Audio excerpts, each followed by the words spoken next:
pretty wild. Yeah. Yeah, a scientific detective story. It spans the whole universe, really, from the first moments right after the Big Bang to, well, the insides of exploding stars. Sounds ambitious. It is. We've got two main characters here. Neutrinos, people call them ghost particles, and this stuff called Quark-Gluon Plasma, QGP. Yeah.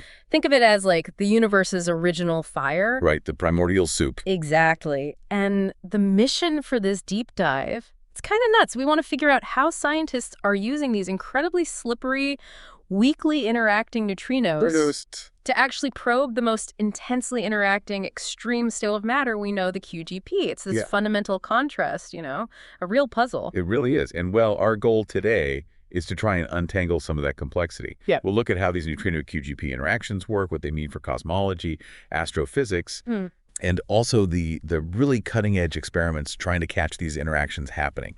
It's a unique window, really, into fundamental physics. Early universe, neutron stars. It connects a lot. Okay, so settle in. Let's unpack this mind-bending topic and see what stands out to you. Let's start with the Quark-Gluon Plasma, the QGP. For someone like me, thinking matter is solid, liquid, gas, what is this stuff? What makes it so different? Yeah, that's a great place to start because QGP really does break those everyday categories. Yeah. So imagine matter heated up to, well, trillions of degrees, so incredibly hot and dense. Wow. The basic bits inside atomic nuclei, the quarks and the gluons that bind them, they're not stuck inside protons and neutrons anymore. They break free. Exactly. Wow. Normally, quarks have this property called color confinement. It's like they're tied together with an unbreakable rubber band. The harder you pull, the stronger it snaps back. Okay. But in the QGP, the energy is so immense that this confinement is just overcome. Quarks and gluons are free to roam around in this kind of deconfined soup. Huh. So it's not just a hotter gas, it's fundamentally different rules. A new state of matter entirely. Precisely. So where do we actually find this exotic stuff? Is it common or just in really specific places? Extremely specific and incredibly fleeting. For the first few microseconds after the Big Bang, maybe up to about 20 microseconds, the entire universe was just this hot, expanding bath of QGP. The whole universe. Yeah. So studying it now is a bit like cosmic archaeology, peering back to the very beginning. Right. Here on Earth. The only way to make it is in giant particle accelerators, places like RHIC out of Brookhaven or the LHC at CERN. Smashing atoms together. Smashing heavy atomic nuclei, at almost the speed of light.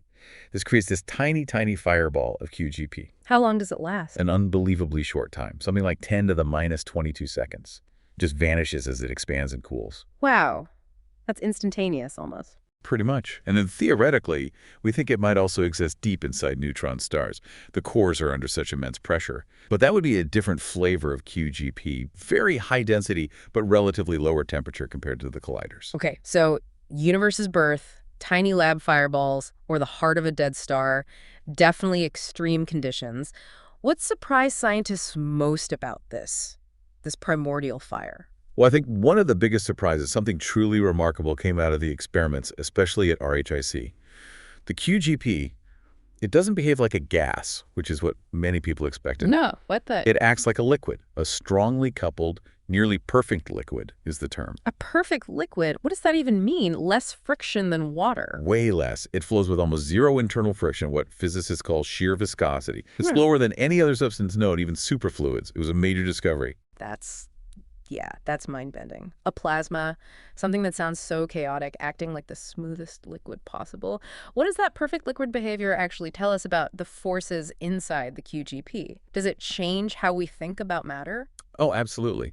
It tells us that the quarks and gluons inside are interacting constantly and very, very strongly with each other.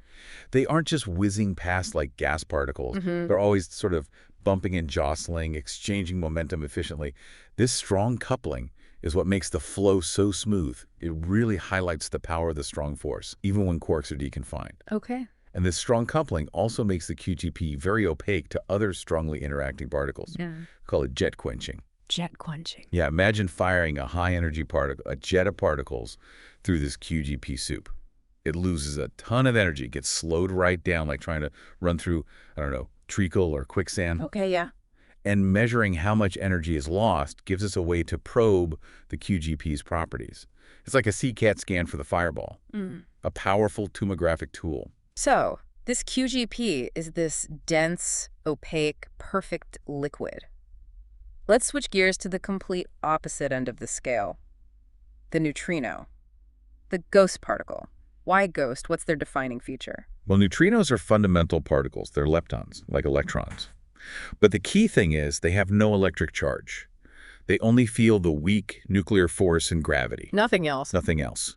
Crucially, they are completely immune to the strong force that governs the QGP. That's why they're ghosts. They just pass through almost everything. How elusive are we talking? Think about this. A typical neutrino from the sun could probably flip through a light year's worth of solid lead without hitting anything. A light year of lead? Seriously? Seriously.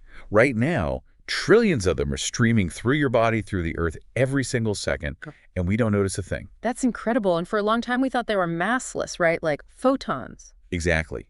The standard model of particle physics, our sort of rule book, originally had them as massless. But that changed big time. What happened? What was the aha moment? Well, we know there are 3 types or flavors of neutrinos: electron, muon, and tau neutrinos. In the 1990s, experiments, especially Super Kamiokande in Japan, made this groundbreaking discovery. Neutrinos can change flavor as they travel. They oscillate. They switch identities. Kind of, yeah. An electron neutrino can become a muon neutrino, for instance. And the only way that's possible, according to quantum mechanics, is if they have mass. It's got to be incredibly tiny mass. We know the sum of all 3 types is less than about 0.12 electron volts, which is, less than a billionth of an electron's mass. But it's not 0. And that was a big deal. Huge. It was the first really solid piece of experimental evidence for physics beyond the standard model. It forced us to rethink everything. We see these neutrinos coming from the sun, from exploding stars, supernovae, nuclear reactors. Even particle accelerators create beams of them. Okay, so we have this incredibly elusive, weakly interacting ghost particle with this weird oscillating identity, and this super dense, strongly interacting, opaque, perfect liquid of quarks and gluons. They seem like they belong to different universes. They almost do. So how on earth do we use one to study the other? It feels like trying to map the inside of a blast furnace using only, I don't know, whispers. Yeah, that's a good analogy. How do physicists even start to describe an interaction between something ruled by the strong force, the QGP, and something that only cares about the weak force, the neutrino? It's like bridging 2 completely different languages. It absolutely is, and it requires bringing together 2 major theories. Quantum Chromodynamics, QCD, for the strong force. Right. And the electroweak theory for the weak force. Now, for QCD and the QGP, the heat overcomes confinement, like we said. Quarks and gluons are free, but the strong force is still very much at play, just in a different way. To figure out the QGP's overall properties, like how pressure relates to temperature, its equation of state, we rely heavily on a technique called lattice QCD. Lattice QCD, what's that in simple terms? Is it like building a model? Sort of. Imagine space and time not as smooth, but as a grid. Like a lattice. You put the quarks and gluons on this grid and then use massive supercomputers to simulate how they interact according to the rules of QCD. Oh. It's our best way to calculate the QGP's behavior from the ground up, from first principles, without making too many approximations. It tells us things like the critical temperature for the transition into QGP. Okay, so that handles the QGP side. Now bring in the neutrino. How does the weak force part work in this crazy environment? Right. So a neutrino interacts with a quark inside the QGP by exchanging one of the weak force carriers, a W or a Z boson. But here's the crucial part. The QGP environment messes with the quarks. How so? They're not like quarks in a vacuum because they're constantly jostling around in this hot, dense soup. They acquire what we call thermal masses. They behave as if they have a different effective mass. Their whole energy-momentum relationship gets modified too. And even quantum effects, like polyblocking, which says 2 identical particles can't be in the same state, that comes into play, limiting where scattered particles can go. So just to sum that up, the particles inside the plasma, the quarks, they aren't behaving normally. They're fundamentally altered by being in the QGP. Exactly. Which makes calculating how a neutrino hits one way more complicated, but also potentially tells us more about the QGP itself. That's precisely the point. It's complex, but it's also why it's such a valuable probe.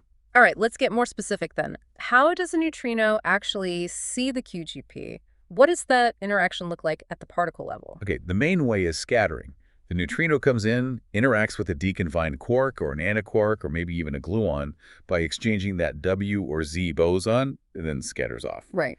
We split these into 2 main types. First, charged current interactions, or CC. This involves swapping a W boson. Charged, so it changes electric charge. Exactly. And flavor. For instance, an electron neutrino hits a down quark. The W exchange turns the down quark into an up quark, and the neutrino turns into an electron. Ah, so you get an electron coming out. That sounds easier to detect. Potentially, yes, because electrons leave tracks in detectors. The other type is neutral current, or NC. This involves swapping a Z boson. Neutral. Yeah. So no charge change. Right, and no flavor change for the quarks involved. A neutrino hits a quark, exchanges a Z, and comes out as the same type of neutrino, just with different energy and direction. The quark recoils. But the outgoing neutrino is still invisible. Still invisible, much harder to spot. Okay. How do you describe this scattering mathematically? Is it like bouncing billiard balls? Not quite. Yeah. We use a framework called deep inelastic scattering, or DIS, but we have to adapt it for this hot, dense medium. The key idea is that the entire plasma acts as the target, not just one isolated particle. The whole soup. The whole soup. We talk about thermal structure functions and thermal part and distribution functions, PDFs. These basically describe the momentum distribution of the quarks and gluons within the thermal QGP environment. How is that different from, say, a neutrino hitting a proton in just ordinary matter, like a block of lead? Great question. The difference is huge. In ordinary or cold nuclear matter, the neutrino hits quarks that are confined inside protons and neutrons. Right, still locked up. Locked up. Their momentum is described by nuclear PDS, reflecting that confinement and nuclear binding effects. In QGP, the neutrino hits deconfined quarks, quasi-particles really, whose momentum is governed by the thermal bath. So different targets, different momentum distributions. Yeah, and different medium effects. In QGP, you have thermal masses, color screening, the strong force getting weaker at short distances. In cold matter, you have nuclear binding, shadowing effects. It all leads to very distinct predictions for how the scattering looks. Which means neutrino scattering could potentially be a unique fingerprint to tell us if we're looking at confined matter or deconfined QGP. That's a really clear way to put it. Okay, so that's a single neutrino interaction. What happens when neutrinos have to travel through a whole chunk of QGP, like in a supernova core? Are there collective effects? Definitely. We start talking about transport properties. One is the neutrino mean free path. How far does a neutrino typically travel before it interacts? Shorter than in normal matter, I guess. Significantly shorter than in, say, lead, yes, because the QGP is so dense with quarks. But it's still macroscopic long enough for many neutrinos to escape from something like a supernova core. Okay. Then there's neutrino emissivity. That's the rate at which the QGP radiates energy away via neutrinos. How much light, well, neutrino light, it's giving off per second per cubic centimeter. And that depends on temperature. Strongly. It scales very steeply, often like temperature to the 6th power, maybe even higher depending on the exact process, like quarks decaying or quarks and antiquarks annihilating into neutrino pairs. Wow, T to the 6th. So hotter means way, way more neutrinos. Exactly. And finally, there's opacity. That's basically how opaque the QGP is to neutrinos. If the opacity is very high, neutrinos get trapped. They diffuse out slowly instead of streaming freely. And these numbers matter for all. They are absolutely essential inputs for computer simulations of things like supernovae and neutron star mergers. Yeah. You need to know how neutrinos move energy around inside these objects. So we're building this theoretical picture from single interactions up to bulk properties that lets us predict how neutrinos behave in the universe's craziest environments. That's pretty amazing. Okay, let's talk about those environments. Where do these neutrino QGP interactions actually play a critical role in the cosmos? This is where it connects the tiny particles to the biggest scales, right? Absolutely. This is where it gets really fascinating. Let's go back to the very early universe, that first tiny fraction of a second. The Quark epoch. The Quarky epoch, yeah. Roughly between 10 e-grays and 10 euros seconds after the Big Bang. The universe is this incredibly hot, dense bath of QGP, plus leptons like electrons and neutrinos, and the force carriers, all churning together in thermal equilibrium. Now here's a key moment. As the universe expanded and cooled, around a temperature of 1 MeV, that's about 10 billion degrees Celsius, the neutrinos essentially stopped interacting frequently with the rest of the soup. They decoupled or froze out. They went their own way? Pretty much. From that point on, they just streamed freely through space, carrying a snapshot of the universe's conditions at the moment they last scattered. This is the origin of the cosmic neutrino background, the CB. Like the cosmic microwave background, but with neutrinos. Exactly. A much earlier relic. And the properties of the QGP, back then its equation of state, how many different types of relativistic particles were around what cosmologists call Neff. All that affected how fast the universe expanded. And that affects things later on. It affects Big Bang nucleosynthesis, BBN, which is when the first light elements like hydrogen and helium formed a few minutes later. Yeah. It also leaves subtle imprints on the cosmic microwave background, the CMB, that we observe today. So looking at BBN and the CMB gives us clues indirectly about the QGP back then. Indirect but powerful constraints, yes. On the primordial QGP and potentially on any new unexpected particles or forces that might have been around. Wow. Okay, from the dawn of time to collapsed stars. You mentioned neutron stars and supernovae. Right. These are like cosmic laboratories for QGP, but under different conditions, extremely high density, but maybe lower temperatures than the Big Bang or colliders. And again, neutrinos are our only way to see inside. How do they help with neutron stars? Well, one big question is whether neutron stars actually have a core made of QGP. If they do, we predict it should cool down much faster than a star made purely of protons and neutrons. Faster cooling. Why? Because certain neutrino-producing reactions, particularly something called the direct URCA process, are much, much more efficient if you have free quarks available. They just radiate energy away via neutrinos incredibly quickly. So if we saw a really young neutron star that was unexpectedly cold... That could be strong evidence for a QGP core inside, orders of magnitude faster cooling. Okay. Another idea connects to pulsar kicks. Young neutron stars, pulsars, often seem to be moving through space incredibly fast, much faster than their progenitor stars. Right, they get kicked somehow. Exactly. One theory is that if there's a QGP core with a strong magnetic field, neutrino emission might not be perfectly symmetric. More neutrinos might come out one side than the other, giving the star a recoil kick. Like a rocket engine made of neutrinos. Kind of, yeah. A very subtle one, but maybe enough over time. Okay, that's neutron stars. What about supernovae? That sounds even more dramatic.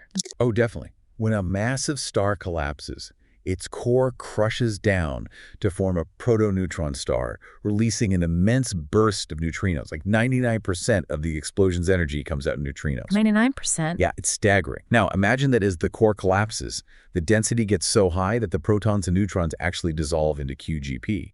A phase transition happens right there in the core. Okay. What would that do? Well, like water freezing releases latent heat, this phase transition could release energy. More importantly, it would abruptly change how easily neutrinos can get out. It changes the opacity. The prediction is that this could trigger a second distinct burst of neutrinos, probably mostly electron antineutrinos, maybe a few hundred milliseconds after the main initial burst. Double burst. A double burst. Detecting that structure from the next supernova in our galaxy, that would be the smoking gun. Direct evidence of the QCD phase transition happening in that extreme density environment. Wow. So just to reiterate that point you made earlier, particle colliders probe the hot, less dense QGP. Right. High temperature, low-ish density on the QCD phase diagram.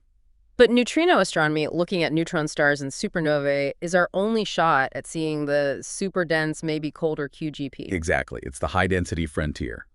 They're complementary tools exploring different aspects of the same fundamental physics. Okay, this all sounds incredibly exciting theoretically, but detecting these signatures.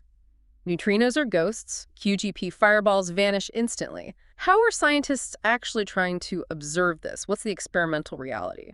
Yeah, the reality is tough. Direct detection of the low-energy neutrinos produced within the QGP in heavy ion collisions is, well, extremely challenging. Probably beyond current capabilities. So what do they do instead in the colliders? The main strategy is to use other probes that, like neutrinos, don't feel the strong force and can escape the QGP fireball cleanly. These are electroweak probes. Like what? Photons, high-energy light, and the W and Z bosons themselves. Also pairs of electrons or muons called leptons. And these tell us about the QGP. They do. By measuring the energy spectrum of photons or leptons coming straight from the fireball, we can estimate its initial temperature. That's been a successful technique for years. Okay. And a really clever technique is looking at boson-jet correlations. You find an event where, say, a Z boson was produced, flying out cleanly. You know it must have recoiled against a quark or gluon heading back into the plasma. Ah, like cosmic pool. The Z boson is the cue ball flying off. Exactly. And the Z boson tells you precisely how much energy the quark or gluon started with before it plunged into the QGP. By measuring the energy of the particle jet that eventually emerges on the other side. You see how much energy it lost. You get a really precise, calibrated measurement of that jet quenching effect we talked about. It helps map out the plasma's density and stopping power. Clever. What about neutrinos from the collisions themselves, even if not from the QGP? Well, predicting the overall neutrino flux from these high-energy collisions is important, and experiments like NA61 Shine at CERN provide crucial data on particle production that helps refine those predictions. But detecting them is the hard part. Why so hard, apart from them being ghosts? Two main things: that tiny interaction probability, of course, but also the sheer messiness of a heavy ion collision. There's an immense background of thousands of other particles flying out, trying to pick out a rare neutrino interaction amidst that chaos. Yeah, needle in a haystack. And the neutrinos produced thermally within the QGP would be relatively low energy, just MeV range, making them even harder to distinguish from background noise. There has been a breakthrough recently with collider neutrinos, right? Yes, a huge one. Just in the last couple of years, the Phaser and S&D at LHC experiments at the LHC achieved the first ever direct observation of neutrinos produced at a particle collider. Wow, how'd they manage that? They built small, dedicated detectors far downstream from the main LHC collision point, but directly in the path of where most high-energy neutrinos would be beamed. It was a landmark achievement. Were these QGP neutrinos? No, these were very high-energy neutrinos produced in the initial proton collisions, not thermal ones from a QGP. But it's a massive proof of principle. It demonstrates that collider neutrino physics is possible. It opens a whole new field. Okay, so that's colliders. What about looking for those astrophysical signatures, like the supernova double burst? That's where the next generation of giant neutrino detectors comes in. Experiments like D&E in the US and Hyperkamiokande in Japan. These are the huge underground ones. Huge. We're talking tanks filled with tens of thousands of tons of liquid argon for D&E or ultra-pure water for Hyper-K. Their main goal is studying neutrino oscillations with unprecedented precision. But they can see supernova neutrinos, too. Oh, absolutely. Their immense size and sensitivity make them perfect for it. If a supernova happens in our galaxy, these detectors could register thousands of neutrino events from the burst. Thousands, compared to maybe a dozen seen from the last nearby one in 1987. Exactly. A complete game changer. With that kind of data, we could really scrutinize the time structure of the burst, looking for that telltale second peak that would signal a QGP phase transition inside the collapsing core. So the technology is almost there to potentially see this smoking gun. It's being built right now. And supporting experiments like Minerva at Fermilab are also crucial. They measure precisely how neutrinos interact with different atomic nuclei, which helps us calibrate D&E and Hyper-K and understand what they're seeing. So it really is this global, multi-pronged effort. You've got the theorists calculating, the collider people trying to make and probe QGP, and the astro folks building giant detectors to wait for nature's own experiments. That's a perfect summary. The progress feels tangible, moving from pure theory towards actual observation. It really does. It's an exciting time in the field. If we try and, connect all these threads back to the bigger picture, this whole endeavor, studying how neutrinos interact with Quark-Gluon Plasma, it really pushes the boundaries. Yeah. It's forcing us to link the electroweak force and the strong force together in these incredibly extreme cosmic settings. It's fundamental physics at its most challenging and most rewarding. Are there still big open questions, things we just don't know yet? Oh, absolutely. Plenty. One major challenge is getting those theoretical calculations even more precise. Using lattice QCD to calculate exactly how the weak force operates within the QGP medium, nailing down those quark properties like their spectral functions, that's still really hard work. Right, the first principles stuff. Exactly. Then there's the whole question of the QCD critical point. Is there a specific point on that phase diagram where the transition from normal matter to QGP changes from a smooth crossover to a sharp first-order transition? And could neutrinos tell us? Potentially. Finding neutrino signatures at that critical point is a really intriguing but wide-open area of research. What else? Well, people are also looking at whether QGP could be a place to search for physics beyond the standard model. Could hypothetical particles, like sterile neutrinos, be produced thermally in the QGP? And of course, there's always the challenge of improving the models we use to simulate QGP evolution in collisions and supernovae, making sure they accurately reflect reality so we can correctly interpret the experimental data. Bridging theory and experiment is always key. So what's the path forward look like? What are the next big steps? I think it's continued progress on all fronts, definitely pushing lattice QCD calculations to higher precision. On the experimental side, innovation is key. The success of Phaser and S&D at LHC opens up collider neutrino physics. Right. And the sheer sensitivity of D&E And Hyperkamiokande for supernova neutrinos is going to be revolutionary. We just need a galactic supernova to cooperate. Fingers crossed. But the ultimate vision, I think, is really multi-messenger astronomy. Combining different signals. Exactly. Imagine detecting neutrinos and gravitational waves from LIGO, Virgo, K-Carrier, and Light across the electromagnetic spectrum, all from the same neutron-star merger or supernova. A complete picture. A complete holistic picture. That's how we'll really unlock the secrets of these cataclysmic events and the extreme physics happening inside them, including the role of QGP.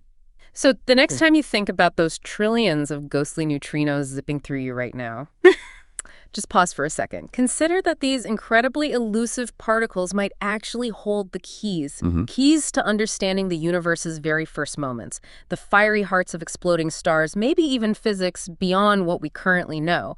What new secrets about the fabric of reality are they just waiting to reveal?